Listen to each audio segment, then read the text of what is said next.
Dear students, I welcome you all to today's period where we are discussing our chapter 2 from geography, that is physical features of India. So in our previous period we have discussed about the second important physical feature of India, that is the northern plain. So northern plain is basically formed by the interplay of the three major rivers, that is Indus, Ganga and Brahmaputra, and they are also named after these three main rivers. So there are broader divisions of the northern plain which are done on the basis of the three major rivers. So the Indus and its tributaries form the Punjab plain. It can be also considered as Punjab plain or the Indus plain. So Punjab plain is formed by the first division, that is first broader division. Indus plain is formed by, or Punjab plain is formed by Indus along with its tributaries. Then the second broader division is the Ganga plain. Ganga plain is formed by Ganga along with its tributaries. And the third major division, or you can say third broader division of northern plain, is Brahmaputra plain, which lies to the east northeast, and it lies in Assam, and it is formed by Brahmaputra along with its tributaries. And another division of northern plain is done on the basis of the variation in relief, because it is always considered that if it is a plain means it's a flat land, but it is not actually the flat land. So northern plain is divided on the basis of the variation in relief, and on that basis it is divided into four. Number one, Bhabar, which is the narrow zone, and it forms at the break of the slope where the heavy materials like gravel, sand, stones get deposited, and due to that the rivers get disappear. Means river flows down of the this coarser materials. So that's why they are not visible over the land. Okay, so they get disappear, and then it is formed of the coarser materials. Then the next of the Bhabar zone lies towards the south is the Terai, which is formed of some kinds of finer particles, and here the rivers get re-emerge. They get reappear, and that's why it creates a marshy type of land, which is which provide the facility for the, or we can say which is good for the, suitable for the luxuriant growth of vegetation, or we can say forest. Then the third one is the um, Bhangar. Bhangar is the older alluvium which is found at the upper reaches of the river valleys, and they are less fertile than that of the Khadar. Now last one is the Khadar, which is the newer alluvium, and it gets renewed every year when there is flood. And Khadar are more fertile than that of the Bhangar. So that's what we discussed in our last period, and today we shall be discussing about the next major physiographic division, or next major physical feature of India, that is the Peninsula Plateau. So Peninsula Plateau is the tableland. Tableland it is the oldest landmass of India, and so tableland means the oldest and kind of broad and it rounded with rounded hills. These are considered as the tableland. So Peninsula Plateau is a tableland formed due to breaking and drifting of the Gondwana land. As because you know that India was the part of Gondwana land, and it has started its movement towards the north, and during this movement I will just show you the map. You just see here. This is the part, all the parts of the Gondwana land, which includes India as well. So it was lying in the southern hemisphere, and due to the drifting of these lands to apart from each other, there was creation of divergent boundary among the plates. Even Indian plate and African plate also had a divergent boundary, and while moving towards the north, India came across the lava materials, or there was eruption of lava while moving towards the north, and especially the southern part of India, it was formed of the lava materials. Later on it cooled down and it became the igneous rocks. Okay, so what happened is that when Indian plate was moving towards the north, there was a kind of lava which is very liquid, very fluid, which can move like 100 kilometers apart.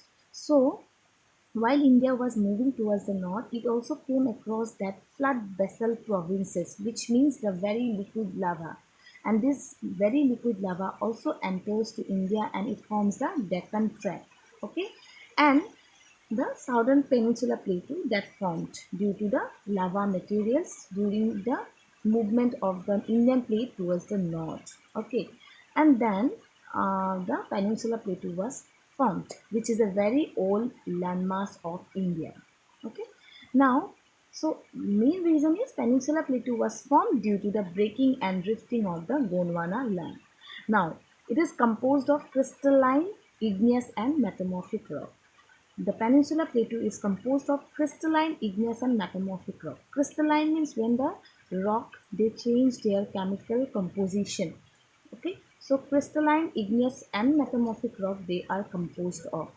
Then next, the peninsula plateau consists of two major divisions or two broader divisions. One is Central Highland, another one is the Deccan Plateau. Now, first one, the Central Highland that lie north or to the Narmada River. So, Central Highland lies north of the Narmada River and Deccan Plateau lies south of the Narmada River. Now, you can see the three divisions are showing here, but number 1 and 2 are 3 are same. That is Central Highland and Chotanagpur region. In fact, Chotanagpur is also an extension of the Central Highland only, so it is a part of Central Highland. But number 2 is showing the second division, that is the Deccan Plateau. Now, can you see one gap between number 1 and number 2 division? So, through this gap, the Narmada River flows.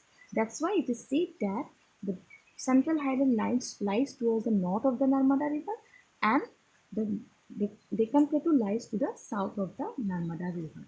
And Chotanagpur region is just an eastward extension of the Central Highland. And Central Highland, it includes towards the west the Malwa Plateau. In the central, it includes Bundelkhand and Bagelkhand. And towards the east, it has Chotanagpur region. It is the part of the Central Highland itself. Then the part of Peninsula Plateau lying to the north of the Narmada River covering a major area of Malwa Plateau is known as Central Highland. It includes the major part of the Malwa Plateau. Towards the west, it has Malwa Plateau. Towards the central, as I said, it includes the Bagelkhand and Bundelkhand. And towards the east, include the Chotanagpur region. So Central Highland, again, three parts you got. Towards the west, Malwa Plateau. Central, Bagelkhand and Bundelkhand.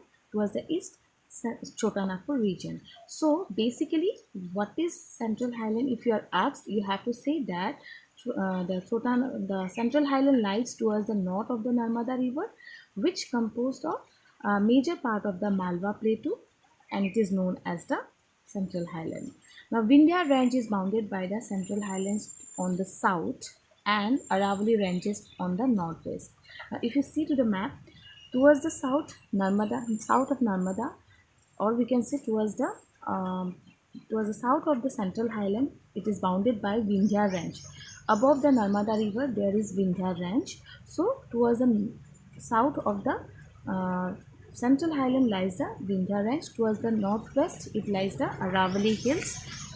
Towards the northwest, and the further westward extension gradually merges with the rocky desert of Rajasthan. Towards the westward extension of the Central Highland, it merges with the rocky desert of Rajasthan, that is the Thar desert of Rajasthan. Okay, so it merges with that towards the westward extension of the Central Highland. The flow of the river draining this region includes, or the Central Highland is drained by some of the important rivers which include Sindh, Betwa, Ken. Okay, and thus indicating the slope. So they are moving from southwest to northeast. So they are moving from southwest to northeast. That's why it indicates the slope, that the slope is it is sloping from southwest towards the northwest. The next is the Central Highlands are wider in the west. So Central Highlands are what? Wider towards the west. If we see this map, yeah. So if you see this map, towards the west, it is more wider than that of the eastward side. So the Central Highlands are wider in the west but narrower in the east. So western part is wider and eastern part is the quite narrower than that of the western part. And the eastward extension of eastward extension of the Central Highland are locally known as Bundelkhand and Bagelkhand, which I already said that towards the central part it is the Bundelkhand and Bagelkhand included, where it is said that just east of the Central Highland it includes that, but towards the eastward extension we actually have the Chota Nagpur region. So if we consider towards the west we have the Malwa Plateau, towards the central we have the Bundelkhand and Bagelkhand, and towards the farther eastward extension of Central Highland is the Chota Nagpur region, which is drained by Damodar River. Okay, so this is for today's class. So today we have learned about the Peninsula Plateau, which is a tableland, old landmass, and it is formed of old crystalline, igneous and metamorphic rock. And the Peninsula Plateau has two broader divisions. One is the Central Highland, another one is the Deccan Plateau. Central Highland lies towards the north of the Narmada River and Deccan Plateau lies towards the south of the Narmada River. And today we have done with the Central Highland. Deccan Plateau we will be discussing in our next period. So in Central Highland we got that the part of the Peninsula Plateau which lies to the north of the Narmada River, covering the major part of Malwa Plateau, is known as Central Highlands. And Central Highland is bounded by, towards the south by Vindhya Range, towards the northwest it is by the it is by the Aravali Hills, towards the east it is by the Rajmahal Hill. And the Central Highland, it is three divisions again. One is Malwa Plateau, central one is the Bundelkhand and Bagelkhand, and towards the eastward extension of the Central Highland is Chota Nagpur region. Okay, and the region of Central Highland is drained by some of the important rivers called Sindh, Betwa, Kane, and they are sloping, or they are flowing from southwest to northeast, and that's why it indicates the slope of the area, that it is sloping from southwest to northeast. Okay, and we have got that why to say that the eastward extension of this plateau are locally known as Bundelkhand. Eastward means, actually if we consider this second division here, in the first division here, so it includes the towards the east it includes the Bundelkhand and Bagelkhand, and towards the west Malwa Plateau, and third one which is showing here, third one, it is the Chota Nagpur region, but actually it is a part of the Central Highland itself. So Central Highland we can consider into three divisions. Malwa Plateau, three plateaus it is composed of. Malwa Plateau towards the west, then Bundelkhand and Bagelkhand, locally known as Bundelkhand and Bagelkhand, towards at the central, and towards the east it includes the Chota Nagpur region, okay, or Chota Nagpur Plateau.